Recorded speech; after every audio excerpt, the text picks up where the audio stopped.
সাহস এটাকেই বলে মিস্টার শেহতাজ খান নাভান। চারপাশে নিস্তব্ধতা। হেরা কয়েক মুহূর্ত চুপ করে রইল, তারপর ধীরে ধীরে বলল। আমি অসভ্য, তাই না? তার কণ্ঠে এবার তীক্ষ্ণ বিদ্রুপ। তাই অসভ্যের মতো কাজটাই করলাম। হেরা এক পা এগিয়ে এলো নাভানের বরাবর, তেজি গলায় বলল। জানেন তো, আমি এমন মানুষ, আমি যা করি না বা যা আমি যে টাইপের না, কেউ যদি আমাকে সেটা বলে, হেরা চোখে চোখ রেখে কথাটা শেষ করলো। তাহলে তার সামনে ঠিক সেই কাজটাই করে দেখাই, যেন তার বলা কথাটা মিথ্যে না হয়। এক মুহূর্ত থেমে আবার বলল। এটাই মেহরিমা ইসলাম হেরার ক্যারেক্টার। নাভান রক্তচক্ষু চোখে হেরার দিকে তাকিয়েছিল। তার চোখে যেন আগুন জ্বলছে, রাগ, অভিমান আর অজানা এক কষ্টের আগুন। সেই দৃষ্টিতে এমন কিছু ছিল যা দেখে আশেপাশে সবাই থমকে যায়। তিথির রাগে ফুসফুস করছিল, সে যেন আর নিজেকে সামলাতে পারছিল না। ঠোঁট কাঁপছিল, চোখে রাগের ঝিলিক। কিছু একটা বলার জন্য সে মুখ খুলতেই যাচ্ছিল, কিন্তু তার আগেই নাভান হঠাৎ ঘুরে দাঁড়ায়। এক মুহূর্ত আর দাঁড়ায় না সে, লম্বা পা ফেলে দ্রুত সেখান থেকে চলে যায়। দোস্ত, নোভান শোন। ঝিনুক পিছন থেকে ডাকে, কিন্তু নাভান হনহনিয়ে চলে যায়। তিতিরের রাগ হচ্ছে, আবার খুব খুশি লাগছে। একদিকে নাভান তার গায়ে হাত তুলতে দেয়নি, নিজে আঘাত নিয়েছে। অন্যদিকে তার ভালোবাসাকে আঘাত করার জন্য হেরাকে শাস্তি দিতে ইচ্ছে করছে। থাপ্পড়, কথা বলা, চলে যাওয়া, ঘটনাটা এত দ্রুত ঘটে যে সবাই কয়েক সেকেন্ড কিছুই বুঝে উঠতে পারে না। নাভান চলে যাওয়ার ঠিক 1 সেকেন্ড পর হেরাও ধীরে ধীরে পা বাড়ায়। তার চোখে যেন চাপা কষ্টের ছাপ। সে কারো দিকে না তাকিয়ে চুপচাপ সেখান থেকে প্রস্থান করে। রুষা রোজ পিছু নিতে চায়, কিন্তু ঝিনুক বাধা দেয়। একটু একা থাক। চারপাশে অদ্ভুত এক নীরবতা নেমে আসে। রোজ, রুষা, ঝিনুক, সৃজন সবাই মুখে হাত দিয়ে অবাক হয়ে তাকিয়ে থাকে, যেন কেউ বিশ্বাসই করতে পারছে না এই দৃশ্যটা।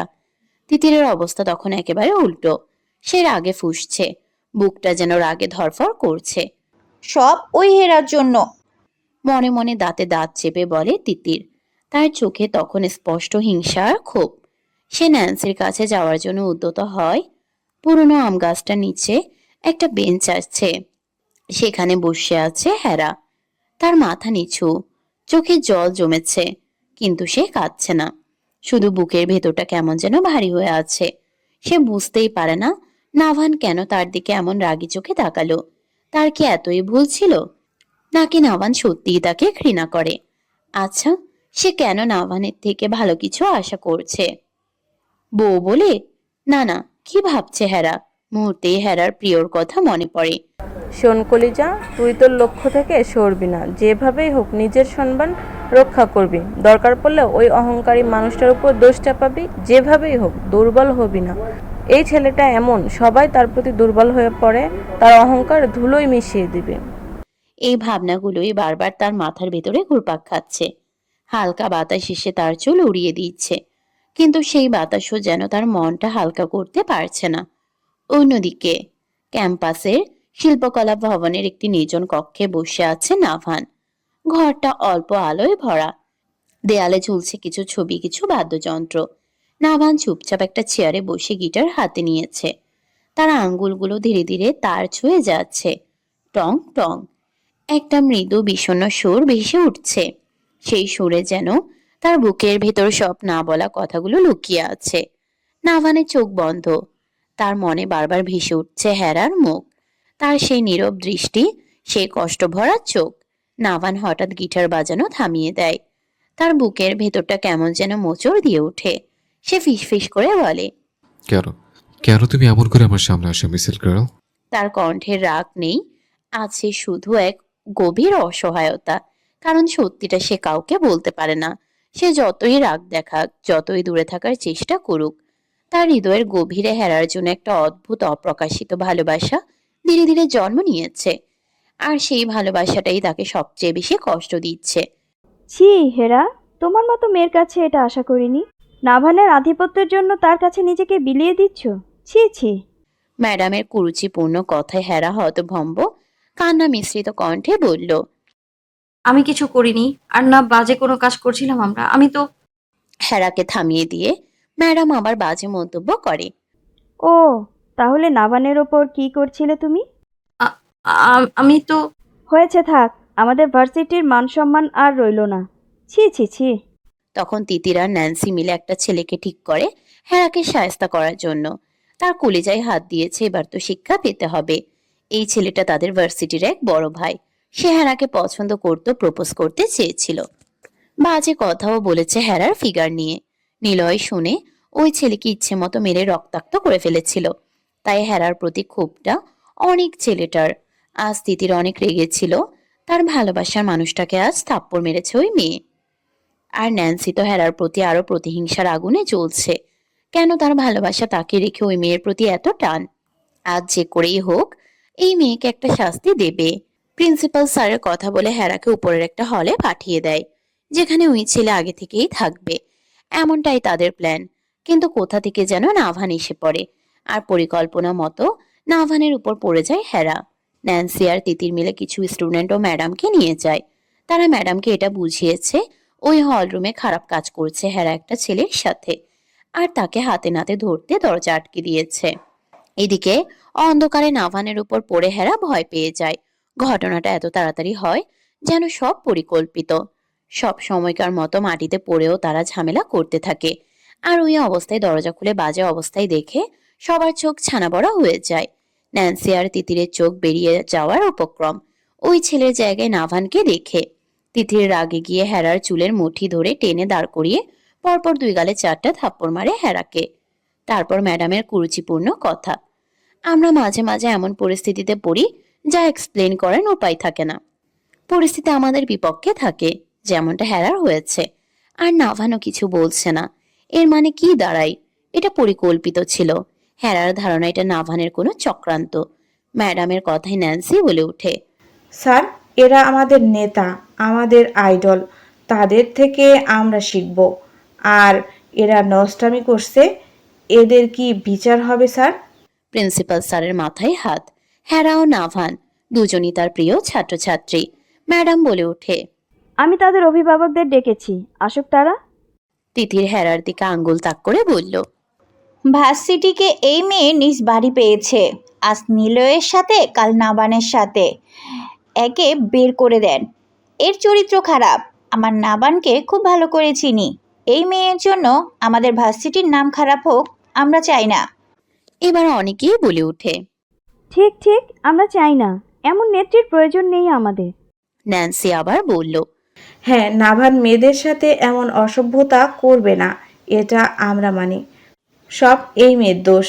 রোজা রুষা ছুটে আসে। ভিড় সরিয়ে প্রাণপ্রিয় বান্ধবী কম বোন বেশি মানুষটাকে এমন অবস্থায় দেখে রুষা ঝাপটে ধরে হেরাকে বলল, না, আমার হেরা পাখি নির্দোষ। তোমরা ওকে কিছু বলবে না। ওর চরিত্রের দিকে কেউ আঙুল তুলবে না। কি করেছে যে তোমরা এইগুলো বলছো তাকে? রুষার কথায় ন্যান্সি বলল, রুষা, আমরা দেখেছি এই মেয়ে এতদিন নিলয়ের সাথে ঢলাঢলি করত। এখন নিলয় যেতেই নাভানের সাথে। সি, সবাই দেখেছে। সি, কি লজ্জা। শ্বাস নিয়ে ন্যান্সি আবার বলে ওঠে, বের করে দেওয়া হোক, আর কিছু চাই না আমরা। ক্যান্টিনের সামনে কৃষ্ণচূড়া গাছের নিচে আজ যেন এক অদ্ভুত অশান্তির শব্দ বাতাসে ভেসে বেড়াচ্ছে। চারপাশে ভিড় জমেছে ছাত্রছাত্রীদের। সবাই ফিসফিস করছে, কেউ কেউ আবার জোরে জোরে কথা বলছে। সেই ভিড়ের মাঝখানে দাঁড়িয়ে আছে হেরা মাথা নিচু করে, চোখে তার অঝোর কান্না। ন্যান্সির কথা শুনে চারপাশে যেন গুঞ্জন আরো বেড়ে গেল। অনেকেই মাথা নেড়ে সম্মতি জানাতে লাগলো। তিতির গভীর শ্বাস নিয়ে বলল, একজন খারাপ চরিত্রের মেয়ে আমাদের সাথে পড়ালেখা করুক আমরা কেউ চাই না। এই মেয়েকে ভার্সিটি থেকে বের করে দেওয়া হোক। এর মতো মেয়ে এখানে থাকার কোনো অধিকার নেই। আমরা আর কিচ্ছু চাই না। তার কথা শেষ হতেই ভিড়ের মাঝ থেকে কয়েকজন ছাত্র একসাথে বলে উঠল। হ্যাঁ, ঠিক বলেছ। বের করে দেয়া হোক। মুহূর্তের মধ্যেই প্রায় সব স্টুডেন্ট একমত হয়ে গেল। ক্যান্টিনের বাতাসটা যেন আরো ভারী হয়ে উঠল। এইসব কথার মাঝখানে হেরা চুপচাপ দাঁড়িয়ে আছে। তার চোখ দিয়ে নিরবধি পানি ঝরছে। বুকের ভেতরটা যেন ভেঙে চুরমার হয়ে যাচ্ছে। তবুও সে কোনো কথা বলছে না। ধীরে ধীরে সে কান্না ভেজা মুখটা তুলে তাকালো নাভানের দিকে। একটা আশার আলো যেন তার চোখে ঝলসে উঠল। হয়তো নাভান কিছু বলবে, হয়তো সে সবাইকে বলবে আসলে কি হয়েছিল। কিন্তু ঠিক সেই মুহূর্তেই নাভান মুখ ঘুরিয়ে নিল। মুহূর্তেই হেরার বুকটা যেন হিম হয়ে গেল। তার মনে হলো কেউ যেন ভেতর থেকে হৃদয়টা মুচড়ে দিয়েছে। এই মানুষটার দিকে সে এতক্ষণ ভরসা করে তাকিয়েছিল, অথচ সেই মানুষটাই চোখ ফিরিয়ে নিল। নাভানের বুক ধক করে উঠল হেরার চাহনিতে। কি হলো তার কে জানে। সবকিছু গোলমাল লেগে গেছে হেরার চোখ দেখে। হেরার ঠোঁট কেঁপে উঠল নাভানের মুখ ফিরিয়ে নেওয়া দেখে। আজ সত্যি সে মন থেকে ঘৃণা করবে নাভানকে। একটা কথাও বলছে না, মনে মনে বিড়বিড় করলো হেরা। তার বুকের ভেতর জমে থাকা কষ্ট যেন আরো ভারী হয়ে উঠল। মনে মনে বলল হেরা, আসলেই তো সব জানে সে। কি হয়েছিল তখন তবু চুপ করে আছে। আসলে প্রিয় অপুর কথা ঠিক। আপনি খুব অহংকারী। আপনার অহংকার সবার সামনে একদিন ধুলো মিশে যাবে, দেখে নিয়েন আপনি। হেরার মনে হলো নাভান হয়তো ইচ্ছে করেই এমনটা করেছে, তাকে শাস্তি দেওয়ার জন্য, তাকে অপমান করার জন্যই হয়তো এই নোংরা খেলাটা খেলেছে সে।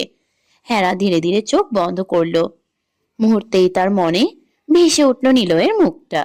প্রিয়র কথা শুনে আজ এই অবধি তার আশা আর নিলয়ের সাথে বন্ধুত্ব করা, যাতে সহজে নাভানের বিরুদ্ধে যাওয়া যায়। কিন্তু নিলয় যে তাকে ভালোবাসবে এটা তার ধারণার বাহিরে ছিল। হেরা চাইলেও যে নিলয়কে ভালোবাসার জায়গা দিতে পারেনি, জাস্ট বন্ধুত্বের জায়গা দিয়েছে। আচ্ছা, নিলয় যদি আজ এখানে থাকতো তাহলে কি এমনটা হতে দিত? হয়তো না। নিলয় সবসময় তাকে আগলে রাখতো, কারোর সামনে তাকে অপমানিত হতে দিত না। এই ভিড়ের মাঝে দাঁড়িয়ে হেরা নিজের চোখের পানি মুছল না। আজ যেন এই কান্নাই তার একমাত্র সঙ্গী। এই কান্নাই যেন তার মনের সব কথা বুঝতে পারে। চারপাশে সবাই যখন তাকে দোষারোপ করছে, তখনই হেরা অনুভব করলো সে আজ ভীষণ একা। রোজ রুষা বারবার বলছে, আমার হীরা পাখি কোনো বাজে কাজ করতে পারে না। প্লিজ তোমরা বাজে কথা বলো না। হ্যাঁ, আমাদের হেরা পাখি অনেক ভালো, প্লিজ তোমরা এগুলো বলো না। কান্না করতে করতে দুজনের অবস্থা নাজেহাল। ঝিনুক, সৃজন অধীর ঠাই দাঁড়িয়ে আছে, কি বলবে ঠিক বুঝে উঠতে পারছে না। ঠিক তখনই সবার মাঝে দাঁড়িয়ে নাভান হঠাৎ কথা বলল। তার কণ্ঠটা ঠান্ডা, কিন্তু সেই কণ্ঠে এমন একটা দৃঢ়তা ছিল যে মুহূর্তেই পুরো ক্যান্টিন নিস্তব্ধ হয়ে গেল। এমন এক কথা বলল যা শুনে সবার হুঁশ উড়ে যায়। আর একটা কথা বললে আমার স্ত্রীকে, তাদের জবান এখনই বন্ধ করে দেবো আমি। সবাই নাভানের দিকে ভূত দেখার মতো তাকিয়ে আছে। রোজ ও রুষার কান্না অটোমেটিক বন্ধ হয়ে যায়। ওদের এক সেকেন্ডও সময় নেয়নি, কথাটা তার কানে বাজে আর ছোট ছোট হাড়ে গিয়ে যখন লাগে তখন হাড়গুলো মেশিন সিগন্যাল বানায়। ভেতরে একটা অংশ আছে যেটা ককলিয়া, তারপর সেই কথা স্নায়ুর রাস্তা দিয়ে ব্রেনে চলে যায়। এটা যেন একটা মেশিন যা কাঁপনকে ইলেকট্রিক মেসেজে বদলে দেয়। অধীরের ব্রেন তখন বলে, ও, এটা তো আমার গিটারওয়ালা হিরো ভাইয়ের কথা, সে এটা বলছে। মুখে বিড়বিড় করতে করতে অধীর সৃজনের হাতের উপর পড়ে যায়। জ্ঞান হারালো নাকি বোঝা গেল না। ঝিনুক অধীরকে এক থাপ্পড় মারে বাহুতে। ছেলেটা সত্যিই শক্ট পেয়েছে। এবার ব্যাগ খুলে পানির বোতল বের করে পানি অধীরের মুখে ঢেলে দেয়। ঝিনুক যেন আগে থেকেই জানতো, এমন একটা ভাব তার। ঠিক বোঝা গেল না ঝিনুকের আচরণে। নাভানের চোখে তখন এমন এক আগুন জ্বলছিল যেন তার ধৈর্যের শেষ সীমাটুকুও কেউ ছুঁয়ে ফেলেছে। আবার সেই কথাটাই বলল নাভান। আর একটা কথা বললে আমার স্ত্রীকে, তাদের জবান এখনই বন্ধ করে দেবো আমি। তার কণ্ঠ ছিল নিচু, কিন্তু সেই নিচুতেই লুকিয়েছিল বজ্রপাতের মতো ভয়ঙ্কর হুঁশিয়ারি। চারপাশে দাঁড়িয়ে থাকা সবাই নাভানের দিকে এমন ভাবে তাকিয়ে রইল যেন তারা কোনো মানুষ নয়, একটা জীবন্ত ঝড়কে সামনে দাঁড়িয়ে থাকতে দেখছে। অধীর একটু চোখ খুলেছিল পানির ছাপটা পেয়ে। আবার তার হিরো গম্ভীর মুখ ভাইয়ের কথা শুনে আবার বেহুশ। অধীর যে এতক্ষণ সাহস দেখানোর ভান করছিল কিছু বলবে তাদের পক্ষে, কিন্তু হঠাৎ তা বেলুনের মতো ফুস। হঠাৎ করেই সৃজনের গায়ের উপর ঢলে পড়তে পড়তে বলল, এই এই, আরে ধর আমায়, আমি কি মারা যাচ্ছি নাকি? ঝিনুক বিরক্ত হয়ে অধীরের বাহুতে আবার দেয় এক থাপ্পড়। ড্রামা বন্ধ কর, ওঠ। অধীর, পরে পরিস্থিতির সম্পর্কে জানতে চাইলে কিছু বলবো না, কিন্তু সবটা দেখ হারামি। কিন্তু অধীরের চোখ মুখ এমন ফ্যাকাশে হয়ে গেছে, মনে হচ্ছিল সত্যি সে পৃথিবীর সব ভূত একসাথে দেখে ফেলেছে। ঝিনুক ব্যাগ খুলে আবার পানির বোতল বের করলো, আর কোনো সতর্কতা ছাড়াই পুরো বোতলটাই অধীরের মুখে ঢেলে দিল। ওই, ডুবাই ফেলবে নাকি আমাকে? অধীর হঠাৎ লাফ দিয়ে উঠে চিৎকার করে উঠল। সে হাঁপাতে হাঁপাতে তার একমাত্র আইডল, তার ভাই নাভানের দিকে তাকিয়ে বলল, আমি বেঁচে আছি তো? কেউ আমার জানাজা পড়ে ফেলিসনি তো? হেরার দিকে তাকিয়ে দেখে বন্ধু মহল। হেরা যে মেয়ে মিথ্যা কথা বললে এতক্ষণে নাভানের 14 গোষ্ঠীর নামে জপমালা পড়তো, কিন্তু হেরা তেমন কিছু করছে না, চুপচাপ দাঁড়িয়ে আছে। তার মানে সত্যি কথা বলছে নাভান? বন্ধু মহল স্তব্ধ। নাভানের মুখ থেকে স্ত্রী শব্দটা বের হতেই পুরো জায়গাটা যেন হঠাৎ করে থেমে গেল। সবাই একসাথে হেরার দিকে তাকালো, তারপর নাভানের দিকে, আবার হেরার দিকে। আর চারপাশে দাঁড়িয়ে থাকা স্টুডেন্ট, স্যার, ম্যাডাম আর বন্ধু মহল পুরোপুরি হ্যাং হয়ে গেল। হেরাকে জড়িয়ে ধরা রুষা ছেড়ে দেয় হেরাকে। তারা সবাই একসাথেই ছিল। অধীরের অবস্থা দেখে রুষাও বুঝতে পারে তার লাইভ টেলিকাস্ট ভালো শক্ট পেয়েছে। অধীর মনে মনে হিসাব করতে লাগলো। নাভান বিয়ে, হেরা, ইউর 404 রিয়েলি নট ফাউন্ড। তার ঠোঁট কাঁপতে লাগলো। স্ত্রী মানে বউ মানে লিগাল, বউ মানে কবুল বলা সেই বউ। সে সৃজনের দিকে তাকিয়ে বলল। আমাকে সিম টিকেট, আমি কি স্বপ্ন দেখতেছি? সৃজন সত্যি জোরে একটা চিমটি কাটলো। আউস, আরে আস্তে। আমি স্বপ্ন দেখতেছি কিনা চেক করতে বলছি, হত্যা করতে না। অধীর আবার নাভানের দিকে তাকালো। নাভান তখন শান্তভাবে দাঁড়িয়ে আছে, যেন এই পৃথিবীর সবচেয়ে স্বাভাবিক কথাটাই সে বলেছে। অধীরের বুক ধক ধক করতে লাগলো। না না, এটা হতে পারে না। এরা তো একে অপরকে দেখলে টম অ্যান্ড জেরি হয়ে যায়। সে কাপা গলায় বলল, নাভানকে উদ্দেশ্য করে। মানে তুই তো মানে তুই তুই তোর সবচেয়ে বড় শত্রুকে বিয়ে করছিস? এটা কোন ধরনের গল্প? হরর, থ্রিলার না সায়েন্স ফিকশন? ঝিনুক দেয় এক চাপড় অধীরের মাথায়। এখানে এত ঝামেলা হচ্ছে আর এই নাটকবাজ নাটক করছে। অধীর নিজের মাথায় হাত দিয়ে বলল, আমি বুঝছি, আমার ব্রেন এটা সহ্য করতে পারতেছে না, তাই সে নিজেই শাটডাউন নিচ্ছে। ঝিনুক মালা। বলেই সে নাটকীয় ভাবে চোখ উল্টে সৃজনের উপর ঢলে পড়ল। সৃজন বিরক্ত হয়ে বলল, শালা আবার যাচ্ছিস? এবার কিন্তু তোর আত্মা ডাকছে তোরে। অধীর পড়ে রইল সৃজনের কাঁধে। রোজ সৃজনের দিকে তাকিয়ে ইশারা করে বলল, আমার কানে কি সমস্যা হয়েছে? আমি কি বিয়ের কথা ভুল শুনেছি? চুমুর সাপ্লাই ম্যান। সৃজন বিরক্ত সবার নাটক দেখে, আর সে নিজেও তো শকড, তাই বলে তাদের মতো ড্রামা করবে? সৃজন অধীরের উপর বিরক্ত হয়ে বলল। এই হারামি, নাটক বন্ধ কর। ঝিনুক অধীরের বাহুতে আবারও কষিয়ে থাপ্পড় মারল। উফ, এখন মেন ধামাকা খোলাসা হবে।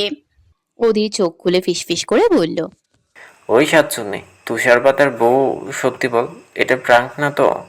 ঝিনুক ভ্রু তুলে ঠান্ডা গলায় বলল, না, এটা বাস্তব। অধীর আবার চোখ বন্ধ করে বলল, ঠিক আছে, আমাকে আবার অজ্ঞান হতে দেবেন। হ্যাঁ ভাবি প্রপারলি। ঝিনুক সাথে সাথে রুষার ব্যাগ থেকে পানির বোতল বের করে রোজের ব্যাগ থেকেও পুরো পানির বোতলগুলো অধীরের মুখে ঢেলে দিল। অধীর লাফিয়ে বলল, ওই তুষারপাতের বউ, সাগর বানিয়ে ডুবিয়ে মারবে নাকি? অধীর হাঁপাতে হাঁপাতে উঠে বসে হেরার দিকে তাকালো। এবার তাদের মাঝামাঝি গিয়ে দাঁড়িয়ে বলল, কিউটিফাই বোনো, সত্যি কি তুমি বউ হও নাভানের? হেরার মুখ দিয়ে কথা বের হচ্ছে না। যে সম্পর্ক পবিত্রতার ট্যাগ লাগিয়ে পবিত্র হয়েছে, আজ আবার সেই পবিত্র ট্যাগ তাকে অপবিত্র থেকে বাঁচাতে পারে। কিন্তু সে তো এই বিয়ে কোনোদিনও আনতে চায়নি সামনে। কি হচ্ছে তার সাথে? হেরা নিস্তব্ধ। কি বলবে? এটা তো সত্যি, তারা বিবাহিত। সেটা মানুক বা না মানুক। তাছাড়া এখন যেহেতু এই অসভ্য গিটারওয়ালা বলে ফেলেছে, এখন কিভাবে সে না করবে? এতে তো আরো খারাপ প্রমাণিত হতে হবে তাকে। হেরা অধীরের কথায় আর স্যার ম্যাডামের কথায় মাথা উপনিচ করলো। এবার চোখ থেকে 2 ফোঁটা পানি গড়িয়ে পড়ে মাঠের ঘাসের উপর শিশির বিন্দুর মতো। হেরা মনে মনে ভাবছে, তার প্রিয়কে সে কি জবাব দিবে, আর বাবাকে কি বলবে, আর এই সম্পর্ক থেকে কিভাবে বের হবে সে। ওদের বুক চাপড়ে এবার বন্ধু মহলের কাছে বলল, হাই আল্লাহ, শত্রুর থেকে সরাসরি বউ। এই স্পিডে চললে কালকে দেখবো এদের বাচ্চাও কলেজে ভর্তি হয়ে গেছে। সৃজন মাথা নাড়িয়ে বলল, আমি এতদিন লাভ স্টোরি দেখেছি, আজ প্রথমবার enemy to wife story live দেখলাম। আমার ব্রেনের এই আপডেট আর নিতে পারছি না। রোজ নাভানের দিকে তাকিয়ে বলল, চকলেট হিরো মানুষ না, পুরাই টুইস্ট। হেরা মাথা উপর নিচ করা দেখে যেন শান্ত হলো নাভান। আবার সেই তেজি কণ্ঠে বলল, ও আমার স্ত্রী, তাই আমরা এক রুমে একে অপরের উপর শুয়ে থাকা না আর অনেক কিছু করতে পারি, এটা কারো দেখার বিষয় না। আর ম্যাডাম, আপনাকে বলছি, আপনি আমার ব্যাপারে খুব ভালো জানেন। আমি কেমন ফ্যামিলির ছেলে। আশা করি মিথ্যা বলে ধরবেন না কথা। হ্যাঁ, শেহতাজ খান নাভান যা বলে তা সত্যি। নাভানের এক কথায় ভার্সিটির সেই ব্যস্ত এলাকা স্তব্ধ হয়ে গেল। মানুষের গুঞ্জন, পাখির ডানা ঝাপটানো, রাস্তার ধুলো, সবই হঠাৎ নিস্তব্ধ। তার চোখের সামনে শুধু তিথি দাঁড়িয়ে আছে, চোখে অশ্রু আর হৃদয়ে ব্যথা। তিথির ছুটে এলো, চোখের জল মুছতে মুছতে, কণ্ঠ কাঁপতে কাঁপতে বলল, তুমি কি বললে? কে স্ত্রী? তুমি ওকে বাঁচাতে চাও? আমি জানি তোমার মন উদার, কিন্তু এটা ঠিক না। প্লিজ এগুলো মিথ্যা বলো, বলো বেবি, এটা সব মিথ্যা। নাভান ধীরে ধীরে তিতিরের হাত ধরে নিচ থেকে সরালো, তার চোখে অটল দৃঢ়তা, মুখে সত্যের ছাপ। না তিতির, ও আমার স্ত্রী। আমাদের বিয়ে হয়েছে 3 মাস আগে। তিতিরের হৃদয় যেন থেমে গেল। এই সত্যের বোঝা তার কাঁধে নেমে এলো। ভালোবাসা হারানোর যন্ত্রণা, বিশ্বাসঘাতকতার বেদনা, আর হারানোর সময়ের আফসোস। সে দাঁড়িয়ে আছে, চোখের গল গড়িয়ে যাচ্ছে, অথচ সে চুপচাপ। হৃদয় ভেঙে যেন চূর্ণ হয়ে যাচ্ছে। তিতির চেপে ধরে নিজের বুক, চোখের আড়ালে নাভানের দিকে তাকিয়ে ফিসফিস করে বলল, তুমি তুমি কি সত্যিটা বলছো বেবি? আমি তো সব সময় তোমার জন্যই, আমি কেবল তোমাকে চাই। আমার সবটাই শেষ হয়ে যাবে যদি এটা সত্যি হয়। তুমি কেবল আমার জিমান। নাভান এক মুহূর্ত থেমে তিতিরের চোখের দিকে তাকিয়ে বলল, তিতির, আমি জানি এটা তোমার জন্য কষ্টের, কিন্তু সত্যি বলার কোনো বিকল্প নেই। ও আমার স্ত্রী, আর আমি ওকে বাঁচাবো। আমি চাই তুমি বুঝতে পারবে। তিথির যেন হঠাৎ ধাক্কা খেয়ে দাঁড়িয়ে যায়, চোখে আরো জল জমলো, হৃদয় চিৎকার করছে, প্রেমের ব্যথা রক্তের মতো শরীরে ছড়িয়ে পড়ছে। নাভানের এই স্থিরতা, সত্যের অটলতা, আর তার নিজের হৃদয়ের ব্যথা, সব মিলেমিশে তিতিরকে ভেঙে দিল। সে কেবল দাঁড়িয়ে আছে নাভানের দিকে তাকিয়ে, এবং হৃদয়ে চেপে ধরে নিজের অনাহুত ভালোবাসার বেদনা। তার জি ম্যান অন্য কারো নামে কবুল পড়েছে। সে মুহূর্তে ভার্সিটি এলাকা যেন ক্ষণিকের জন্য নিস্তব্ধ। শুধু তাদের দুজনের হৃদয়ের শব্দ, ভালোবাসার যন্ত্রণা এবং চিরন্তন সত্যের কম্পন অনুভূত হচ্ছে। নাভান তিতিরের দিকে তাকাতে পারছে না কোনো এক কারণে, কিন্তু তার যে আজ উপায় নেই। তারপর কিভাবে বিয়ে হয় তা ছোট করে জানাই নাভান। জাওয়াত খান মেয়েকে সারপ্রাইজ দিতে এসে নিজেই সারপ্রাইজ হয়ে যায়। অ্যাডভোকেট কাজল খান অফিস থেকে ছুটে আসে ভার্সিটিতে। একটু 19-20 হলে নিউজ হতে টাইম লাগবে না, কিন্তু এসে ছেলের মুখে যা শুনে নিজেও স্তব্ধ। পিছন থেকে পরিচিত কণ্ঠস্বর, বিয়ে? জাওয়াত খান বলে। যেই সামনে থাকায় সেখানে স্ট্যাচুর মতো হয়ে যায় জাওয়াত খান। নিজের প্রাণ প্রিয়তমা স্ত্রী, প্রথম ভালোবাসা তার সামনে দাঁড়িয়ে আছে, একেবারে ভিন্ন রূপে। এই মাঝ বয়সে এসেও রূপ যেন ঝলমল করছে। তার কাছে যখন ছিল তখন তো শাড়ি সামলাতে পারতো না, আঁচল আঁচলের জায়গায় থাকতো না। আর এসব দেখে জাওয়াত খান আরো বেসামাল হয়ে যেত। কিন্তু এখন যে নারী দাঁড়িয়ে আছে তাকে যেন চিনতেই পারছে না জাওয়াত খান। পরনে শাড়ির পরিপাটি বলে দিচ্ছে কতটা ম্যাচিওর হয়েছে তার কাজল রেখা। বুকের বাঁ পাশে অটোমেটিক হাত চলে যায়। কেন নিয়তি তার সামনে দাঁড় করায়, যাকে দেখলে বুকের বাঁ পাশটা চিনচিন করে ওঠে। এদিকে নাভান তার প্রিয় মানুষটাকে কাছে দেখে ছুটে গিয়ে জড়িয়ে ধরে। এত বছর পর বাবাকে দেখে শক্তপোক্ত ছেলেটা মুহূর্তেই নরম মোমের মতো গলে যায়। বাবার স্পর্শ পেতে ছুটে যায়। বাবা। নাভানকে দেখে জাওয়াত খানের বুকের ভিতরে এক অজানা চাপা ব্যথা ছড়িয়ে পড়ল। চোখে অচেনা উজ্জ্বল জল, যা এক মুহূর্তে তার সব স্মৃতি একত্রে জাগিয়ে তুলল। এই সেই ছেলে যাকে জন্মের পর নিজের পরিচয় দিয়ে বড় করেছে 10 বছর। সেই ছেলে যার প্রথম কোলে নেওয়া মুহূর্তগুলো আজও তার মনে গভীরভাবে বদ্ধ। জাওয়াত নিঃশব্দে ছেলেটার মুখের দিকে তাকিয়ে থাকে, চোখে পানি টলমল করছে। যেন এই অদ্ভুত মিলন তার দীর্ঘদিনের আকাঙ্ক্ষা, তার সব কষ্ট আর তার অভিমানকে একসাথে নিয়ে এসেছে। তার ছেলে যাকে নিজের কোলের উষ্ণতায় বড় করেছে, যার মুখ দেখার জন্য কতটা পাগলামি, কতটা অপেক্ষা, সবকিছু যেন আজ এক মুহূর্তেই জীবন্ত হয়ে উঠল। যে ছেলেকে বুকে না নিয়ে তার রাতের ঘুম হতো না, যে ছেলেকে বুকে না নিয়ে সে শান্তি পেত না, আজ সেই ছেলের মুখে বাবা ডাক শুনে জাওয়াত খানের নিজের মনে এক অদ্ভুত উচ্ছ্বাস জেগে উঠল। বছরগুলোর দূরত্ব, বঞ্চনা আর অন্তর্নিহিত ব্যথা, সব মিলিয়ে এক মুহূর্তে তার বুকের ভিতর শান্তির ঢেউ ছুঁয়ে গেল। হঠাৎ করেই মনে হলো এটাই তার ছেলেকে কাছাকাছি ফিরে পাওয়ার আনন্দ, এক প্রশান্তি যা সব কথার চেয়ে গভীর, সব আবেগের চেয়ে বড়। জাওয়াত খান হঠাৎ নাভানকে জড়িয়ে ধরে সব ভুলে পরক্ষণে মনে পড়ে, না, এ তার রক্তের না। মুহূর্তেই শূন্য যেন সময় থেমে যায়। নাভান কিছুটা অবাক হয়ে ওঠে, কিন্তু ঠিক তখনই জাওয়াত খান দূরত্ব ঠিক করার জন্য নাভানকে ধীরে ধীরে সরিয়ে নেন। নাভানের চোখে তখন বাবার দিকে এক অদ্ভুত মায়াময় দৃষ্টি। সে তাকিয়ে থাকে, একদিকে বিস্ময়, অন্যদিকে ভালোবাসার অদ্ভুত অনুভূতি। হেরা আর রোষা মূর্তির মতো স্থির হয়ে দাঁড়িয়ে আছে।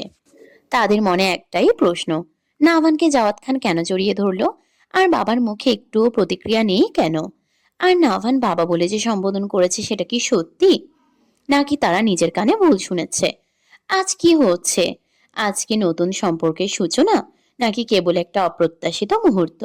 সবাই ভেতরে ভেতরে হুলস্থুল করছে, কিন্তু কাজল খান সবার আড়ালে চোখ মুছে নেয়, এক ধরনের নীরব গভীর প্রহরীর মতো। প্রিন্সিপাল স্যার এগিয়ে এসে পরিস্থিতি সামলান, সবে স্পষ্টভাবে জানিয়ে দেন। আর সেই সময় জাওয়াত খান কিছুক্ষণ চুপ থাকেন। কাজল খান হেরাকে কাছ থেকে দেখছে, চোখে চোখ রাখছে। হেরার মায়াবী দৃষ্টি যেন নাভানের মতোই খুঁটিয়ে খুঁটিয়ে সবকিছু পরীক্ষা করছে, যেন দুজনের এক ধরনের অদৃশ্য প্রতিযোগিতায় নেমেছে। কাজল খানের মনে ভাসে স্মৃতি। প্রায় 10 বছর আগে সে একবার এই মেয়েকে দেখেছিল। সেই মুহূর্তে কোনো নাম জানা ছিল না, কিন্তু আজ সে জানে হেরা জাওয়াত খানের দ্বিতীয় পক্ষের মেয়ে। কিন্তু যত ঘনিষ্ঠভাবে সে হেরার দিকে তাকাচ্ছে, হেরার সঙ্গে তার কোনো মিল খুঁজে পাচ্ছে। হেরাও তাকিয়ে আছে মধ্যবয়সী সুন্দর দাম্ভিকতা সম্পন্ন কাজল খানের দিকে। এই প্রথম কাজল খানকে হেরা দেখলো সামনাসামনি। সবাই যে বলে নাভান তার মায়ের মতো হয়েছে, আসলেই তাই। কিন্তু যে আরেকজন মানুষের সাথে মিল পায় খুব। মনে মনে এসব ভাবনার মাঝেই ঠিক তখনই জাওয়াত খান কথার ফাঁকে মুখ খুললেন। সারা হল ঘরে স্থিরতা নেমে আসে। শব্দগুলো শোনার সাথে সাথেই সবাই উপলব্ধি করতে শুরু করে, আজকের দিনটি শুধু পারিবারিক নয়, বরং নতুন আবেগ, নতুন সম্পর্ক আর নতুন চ্যালেঞ্জের সূচনা। এই বিয়ে জায়েজ না। সবাই জাওয়াত খানের দিকে তাকায়। জায়েজ না মানে কি? জাওয়াত খান আবার বললেন, ভাই বোনের বিয়ে এই সমাজে জায়েজ না। নাভান আর হেরাত ভাই বোন। এর বেশি আর বলতে পারলেন না তিনি। তার আগেই কাজল খান বলে উঠলেন, সুফিয়া, আমার ব্যাংক চেক দাও। তার অ্যাসিস্ট্যান্ট সুফিয়াকে চেক দিতে বললেন তিনি। সুফিয়া মেয়েটা অনেকদিন ধরেই অ্যাডভোকেট কাজল খানের সহকারী হিসেবে কাজ করছে, তাই কোনো সময় তিনি রেগে যান, কখন কঠিন হয়ে ওঠেন, সবই তার জানা। কথার একটু এদিক ওদিক হলেই কাজল খান কতটা রাগী হয়ে উঠতে পারেন তা সুফিয়া খুব ভালোই জানে। তার কথার সাথে সাথেই চেক বের করে দিল সুফিয়া। অ্যাডভোকেট কাজল খান হেরার কপালে একটা চুমু খেয়ে বললেন, এই নাও মামনি, যা লাগে বসিয়ে নিও। ছেলের বউকে প্রথমবার মুখ দেখে কিছু দিতে হয়, তাই দিলাম।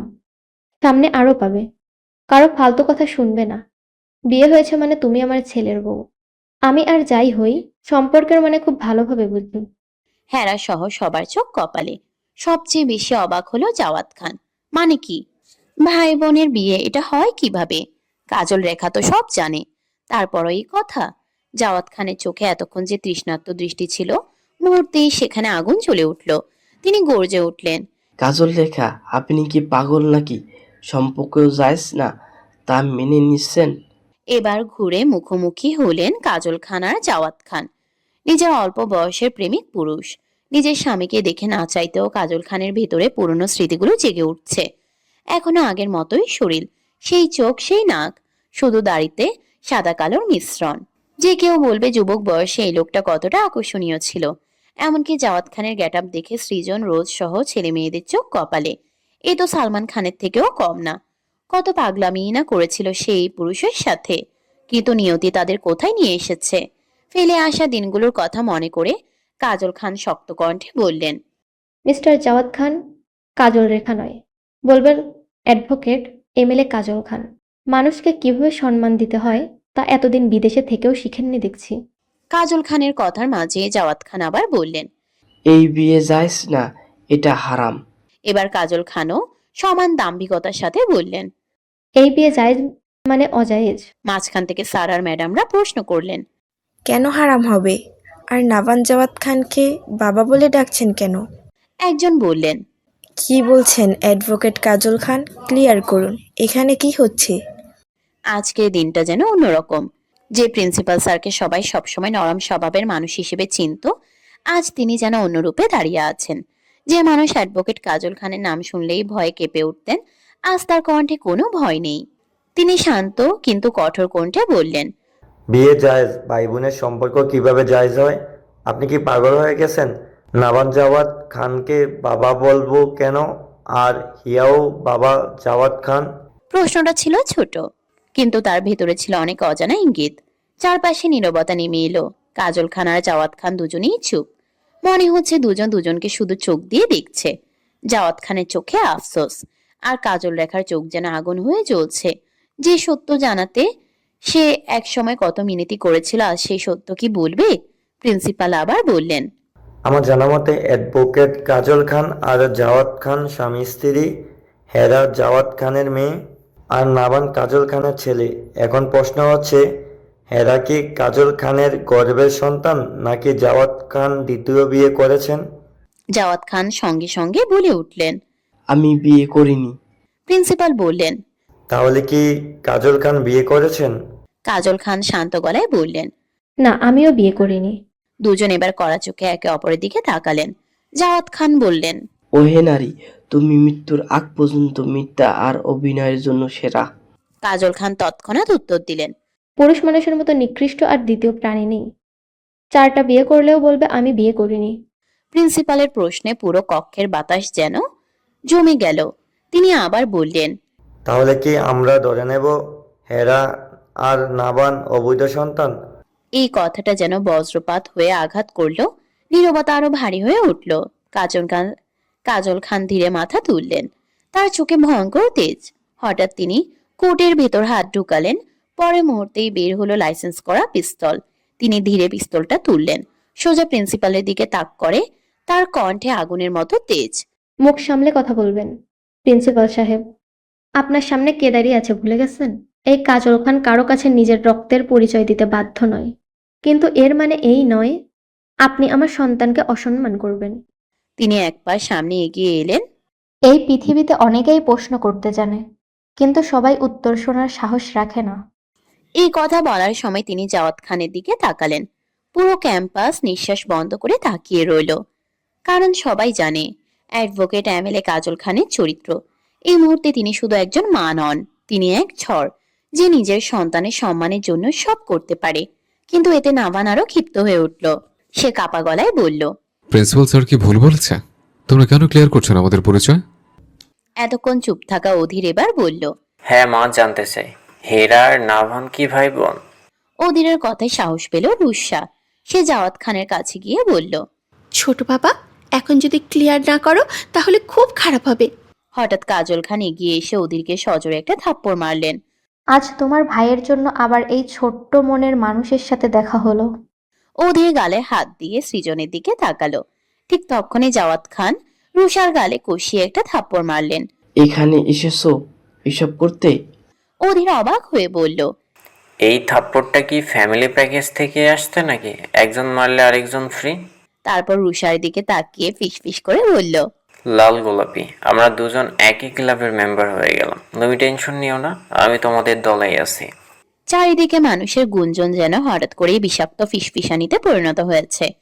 কেউ সরাসরি কিছু বলছে না, তবুও প্রতিটি চোখ যেন প্রশ্ন ছুঁড়ে মারছে নিষ্ঠুর, নির্মম, নির্দয়।